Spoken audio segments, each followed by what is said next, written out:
Hello, hello. Thank you so much for tuning into this ASMR true crime soft spoken video.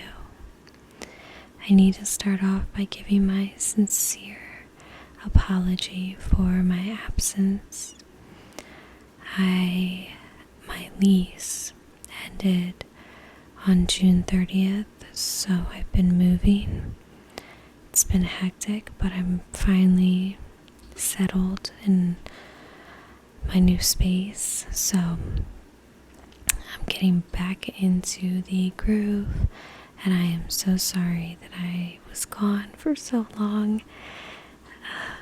It's such a bad feeling, but so today I'm going to be doing the requested case of the Idaho 4. So let's get started. On November 13th, 2022, at 11:58 a.m., a 911 call is placed on the cell phone located in an off-campus home at University of Idaho, where 5 college young women resided. Police were responding to what was reported as an unconscious person. Police show up to the home, which was a 3-story, 6-bedroom home on King Road in Moscow, Idaho. Police enter from the front door, and when they go up one level, they discover the first body of a female. There is blood everywhere, and then police enter into the bedroom, and in the bed there is a second body of a male who appears to have sharp forced entries. Police then go up to the 3rd floor, and they find 2 females in one bedroom that have both been stabbed to death. There had been so much blood around the home that some of the blood had dripped through the walls onto the outside. It was discovered that in total 4 people have been murdered in the home, and 2 roommates had survived. The 4 college students were all students from University of Idaho. It was Ethan Chaplin, who was 20, Sana Kernodle, who was 20, Kaylee Gonzalez, who was 21, and Madison Mogan, who was 21. Ethan was from Conway, Washington, and attended Mount Vernon High School, where he played basketball. He was described as a social person and someone who could brighten up anyone's day. He was a kind and loyal person. He was just this outgoing and likable kid. He was a triplet, and he and his siblings all enrolled in University of Idaho. As a freshman, he majored in sports management and joined the Sigma Chi fraternity. Ethan met Sana, and the two became friends. In the summer of 2022, they began spending so much time together and then eventually dated. Sana was from Avondale, Arizona. She was described as lighthearted, the kind of person who would always lift the spirit in the room.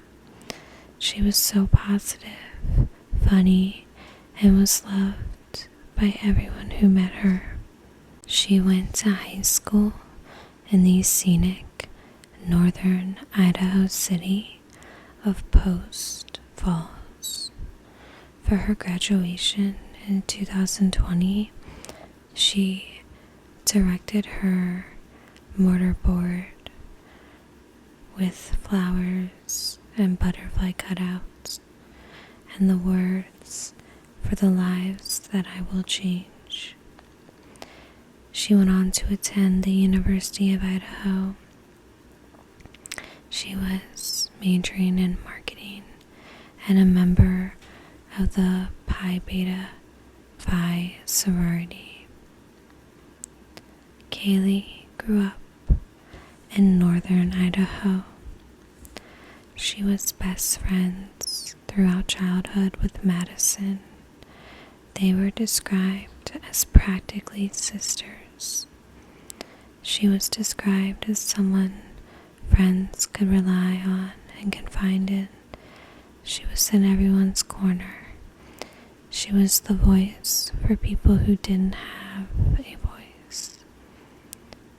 Both her and Madison went on to attend University of Idaho. She was majoring in general studies and was a member of the Alpha Phi sorority. After graduating, Kaylee had plans to take a trip to Europe and was expected to then move to Texas. She had actually moved out of the home, and she had come back to the home she shared with her friends just to show Madison her new car, and she just happened to be home for the weekend. Madison grew up in Coeur d'Alene, Idaho. She was an outgoing and friendly and kind person. She was majoring in marketing, and she was also a member of the same sorority that Zaina was in. Her and Zaina both had jobs at the Mad Greek restaurant in downtown Moscow. On the night of Saturday, November 12th, Kaylee and Madison went out to the Corner Club bar in Moscow. Zaina and Ethan attended a party at the Sigma Chi fraternity house.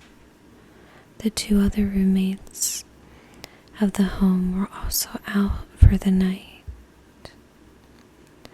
On Sunday, November 13th, at about 1:40 a.m., Kaylee and Madison were seen on a video at Grub Truck, a local food vendor.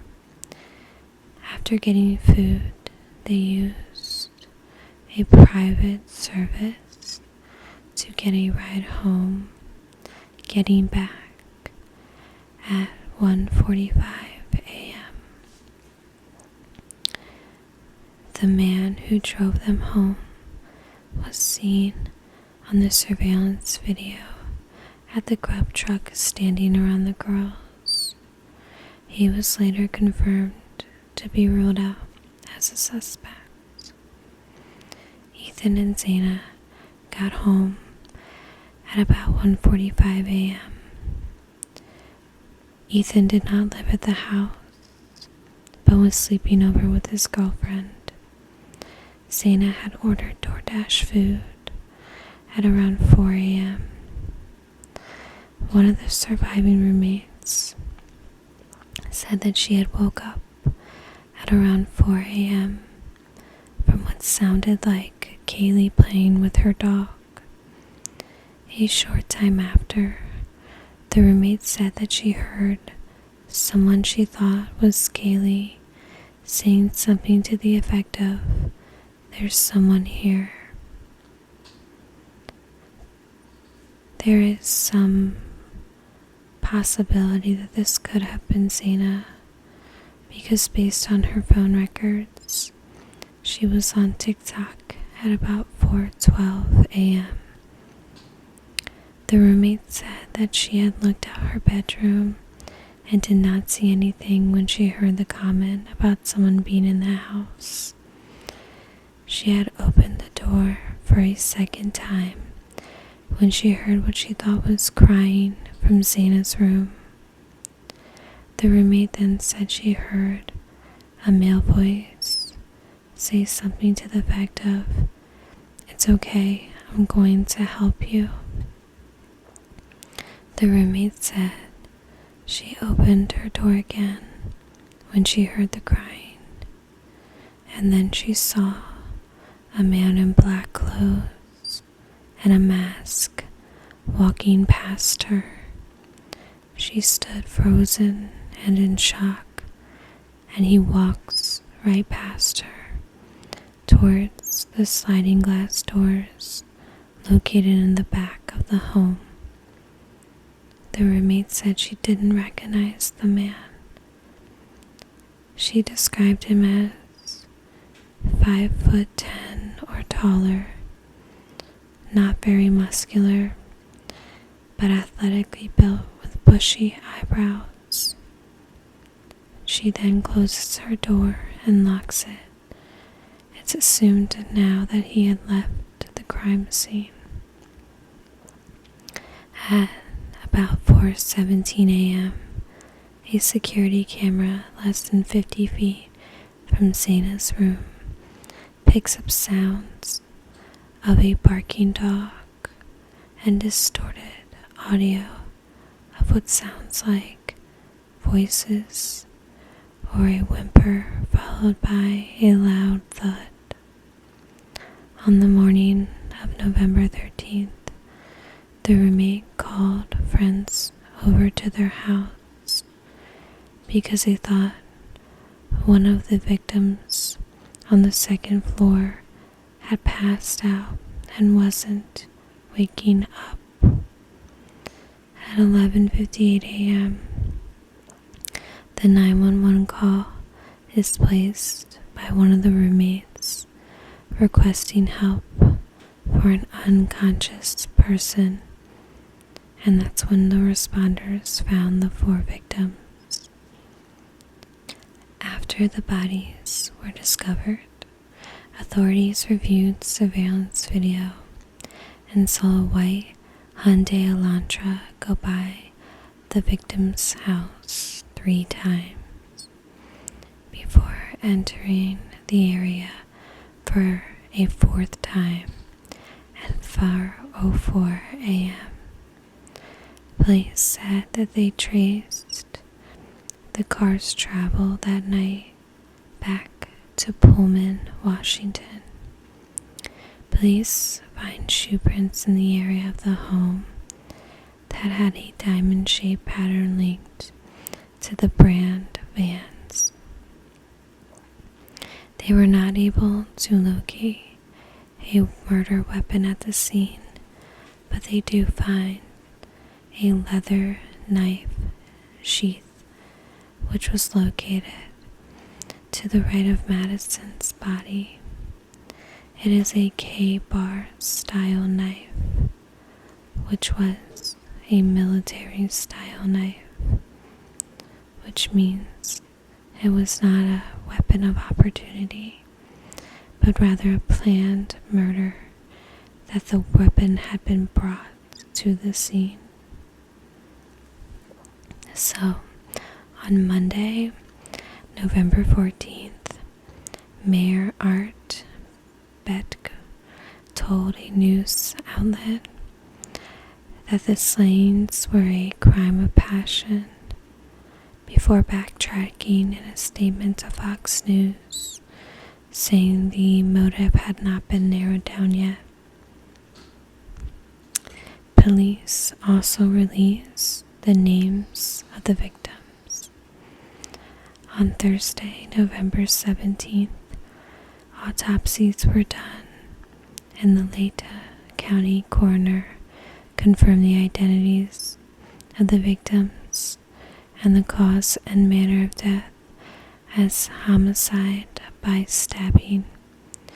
Investigators said the four were likely asleep when they were stabbed multiple times, and some had defensive wounds. There was no sign of sexual assault. On Friday, November 25th, the Moscow Police Department asked law enforcement agencies to be on the lookout for a white Hyundai Elantra in the area. On Monday, November 28th, in an interview, Kaylee's father, Steve, told ABC News that the students had died quickly and did not bleed out for hours, so an earlier 911 call would not have saved their lives. He said, quote, "Nobody suffered and nobody felt that kind of pain." I wanted to include that because I just think about the roommate, and this is still a kid. I mean, I think 20 and 21-year-olds are babies, and she was probably in shock. And I think it's so kind of the father to put that out there, because I can't imagine if this roommate is holding guilt. But just having the dad say an earlier 911 call would not have done anything. I just thought that was a nice thing for him to do. So on Tuesday, November 29th, at 12:28 a.m., a WSU police officer looked up the white Elantras that were registered at the campus. One car was registered to Brian Kohlberger with a Pennsylvania license plate. At 12:58 a.m., another officer located the car in an apartment complex parking lot in Pullman. The officer ran the car and it returned to Brian. On Wednesday, December 7th, the Moscow Police Department announced that the detectives wanted to speak to the occupants of a white 2001 to 2013 Hyundai Elantra that was near the home. The car's license plate was unknown, but police encouraged anyone who knew of the vehicle matching the description to come forward with information to their tip line. On Tuesday, December 13th, according to court documents, police believe Brian was still driving the Elantra because his car was captured by a license plate reader in Loma, Colorado. So on Wednesday, December 15th, Brian Kohlberger and his father were pulled over for tailgating in Indiana while making a cross-country trip to Pullman from Pullman to Pennsylvania. He and his father had already planned this trip for his father to fly out to Washington, and then they would both drive to Pennsylvania together. In the police cam footage, you can see the officer asking where they were headed. Brian responds with, quote, "We're going to actually get some Thai food." You can see his father then respond, "Well, we're coming from WSU." They were then let off with a warning. And then a whole 9 minutes later, they are pulled over again for tailgating again. And they were let off again with a verbal warning. Brian was driving this vehicle in both traffic stops, which tells you how smart he is right there. You get pulled over for the same thing 9 minutes later. So the trip in total took 2.5 days. And on Thursday, December 16th, at 2:26 p.m., surveillance videos show that his Elantra made it to Albrightsville, Pennsylvania, where his family lived. Police then surveillance his home for about 4 days. In that time, they see Brian come out of his home wearing surgical gloves, and he is cleaning his car from top to bottom. He also throws out some trash, which police are able to collect. On Friday, December 23rd, investigators obtain a search warrant for the phone records between November 12th and 14th for Brian's cell phone, and his records from June 23rd, 2022 to present to determine if he had stalked any of the victims before the murders. Brian's phone was tracked heading to Moscow from his apartment prior to the murders, but his phone was shut off from the time of 2:47 a.m. to 4:48 a.m., which is consistent with Brian attempting to conceal his location during the homicides. He also returned to the area of the home where the 4 students were killed just after 5 hours after the murder at 9 a.m. based on the phone records. His phone was near the victim's house at least 12 times prior to the murders, and at least as far back as August. All of those times, except for one, were late at night or early in the morning.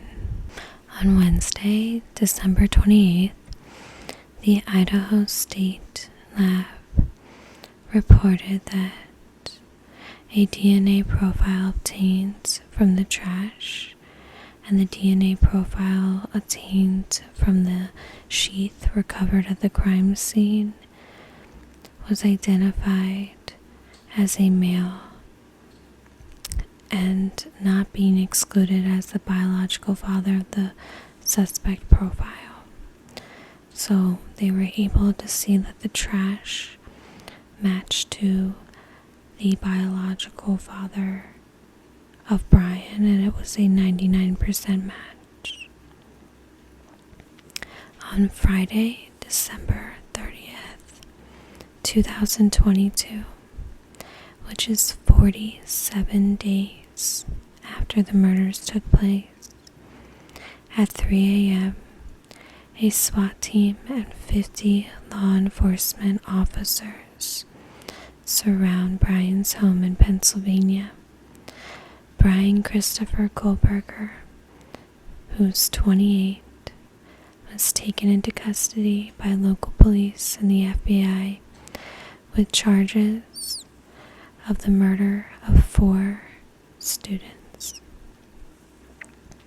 On Tuesday, January 3rd, Brian waived extradition in a Pennsylvania courtroom so he could be brought to the Moscow to face murder charges. On Wednesday, January 4th, Brian is flown back to Moscow, Idaho. He does not enter any kind of plea. On Thursday, January 5th, newly obtained court documents revealed how authorities used the DNA and cell phone records to link Brian to the murders.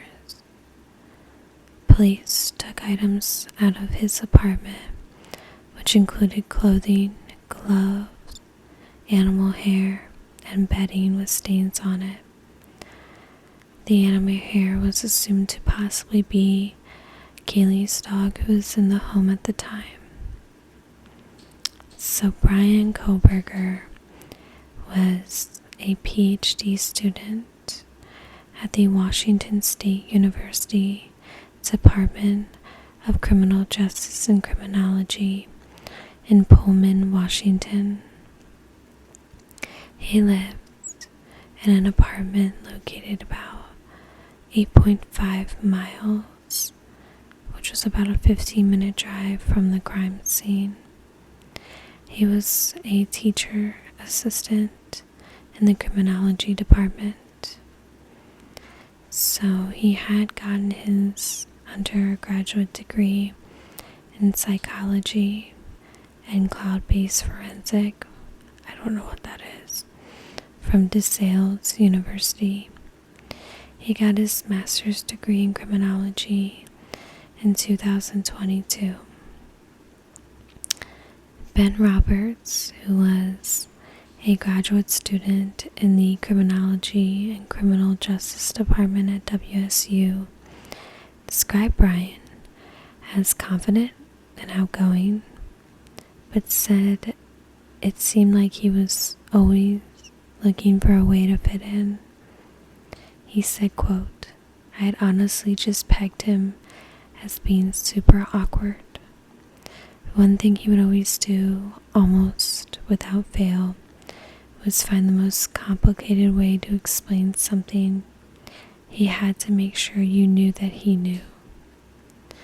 It's discovered that this weirdo was conducting a survey to people who had been formerly incarcerated and asking them to talk about their thought process and their planning process before, during, and after committing the crime. Some of the questions included: before making your move, how did you approach the victim or target?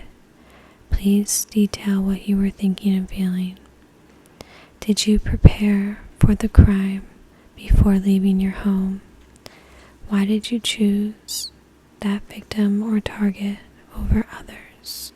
While studying at DeSales University, he works under this renowned expert and author who wrote about serial killers, Catherine Ramsland. She wrote a book about the BTK killer. I'm sure she's having a field day writing a book now. Brian had also applied for an internship at the Pullman Police Department in the fall of 2022. So in his classes for his PhD program, many different cases and crimes were brought up.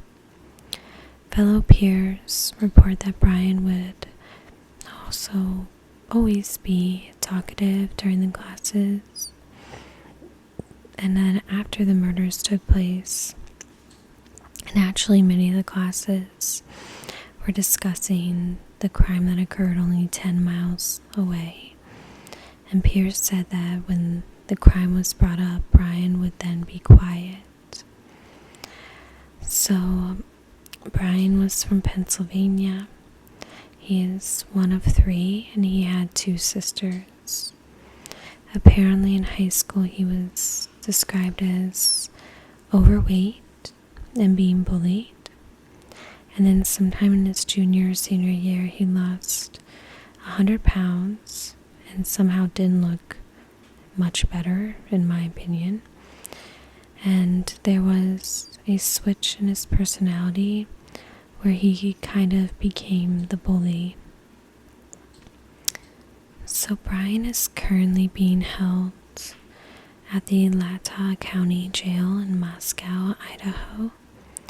Prosecutors announced on June 26 that they would pursue the death penalty in the case. The trial is set for October 2nd, 2023.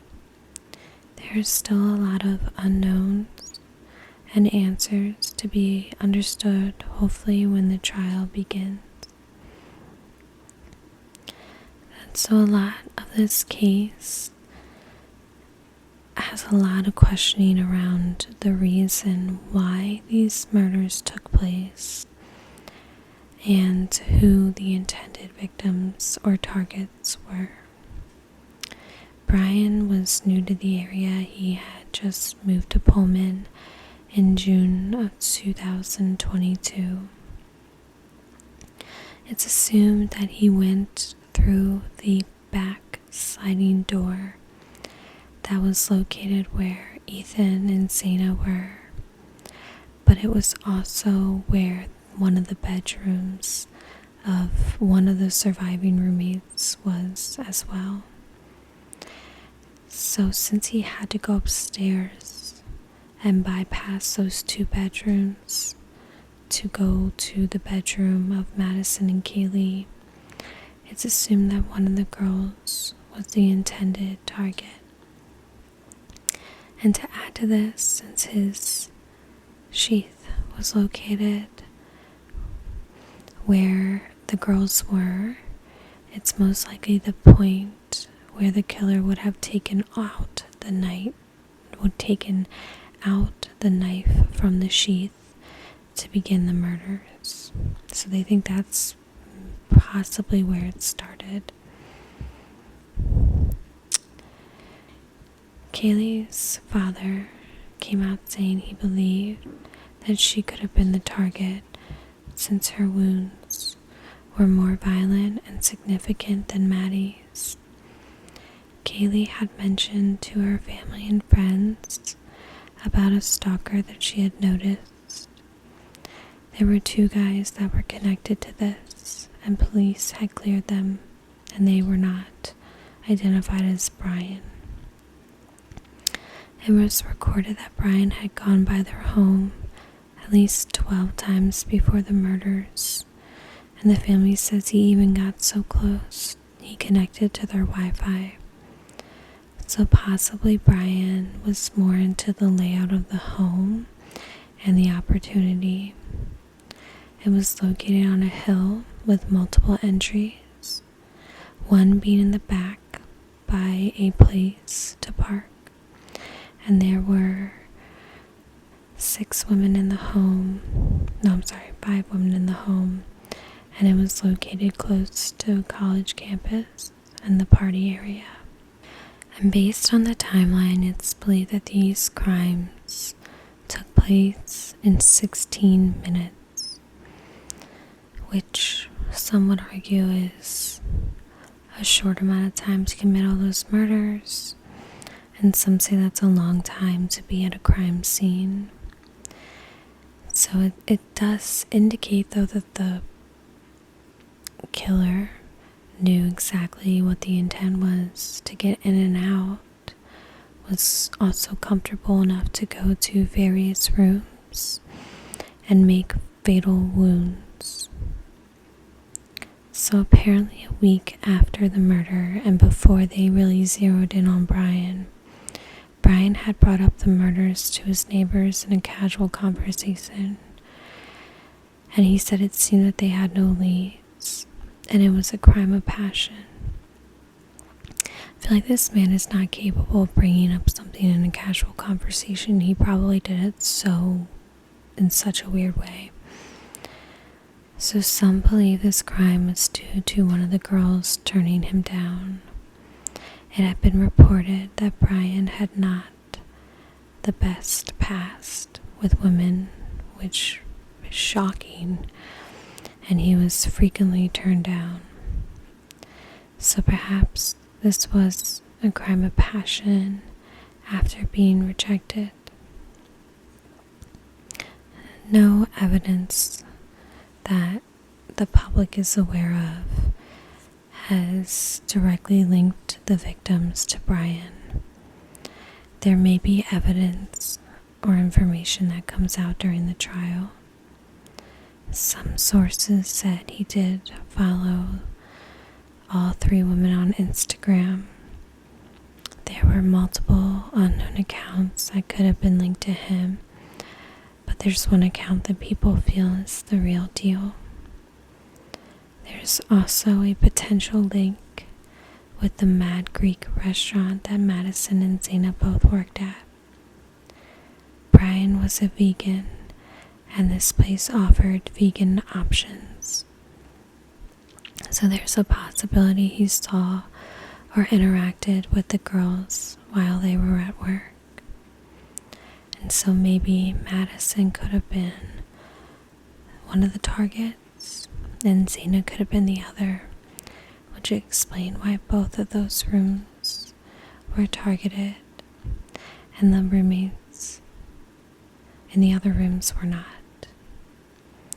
But hopefully we will get more answers when the trial begins. This case is so sad because these girls and Ethan were just such innocent, normal college students who were living their lives. And this loser, for whatever weird reason, decided to take their lives. I don't care if you're getting shot down or you just are so fascinated. It's so frustrating to me, but I'm hoping we get more answers. I'm just glad that they were able to solve this case relatively quickly. So, thank you so much for the suggestion. I'm still going through my other suggestions, and I will be recording them as well. And I'm so happy to be back. So, thank you so much for tuning in. I hope you're having a good day or good night wherever you are, and that you have a good day tomorrow. And I'm going to see you in my next video.